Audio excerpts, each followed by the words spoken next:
On the other side, industry is looking for workers with specific types of skills. So let me give you a quick anecdote. There was this lady who was working at a Dunkin' Donut shop. She had the skills to manage her shop, manage the inventory, which was perishable, manage customers, manage the payroll, manage. Those skills were what the semiconductor company that was setting up a fab was looking for.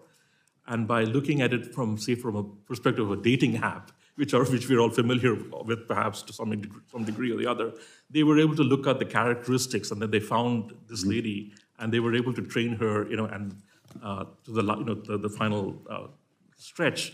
And she's now working in a semiconductor fabrication plant. Doctor, in some ways you're making the argument for time for a revolution in accreditation. That's also a part of that. And the barriers but that there are existing solutions. There is a nonprofit called NIICA, which actually has the software to do this.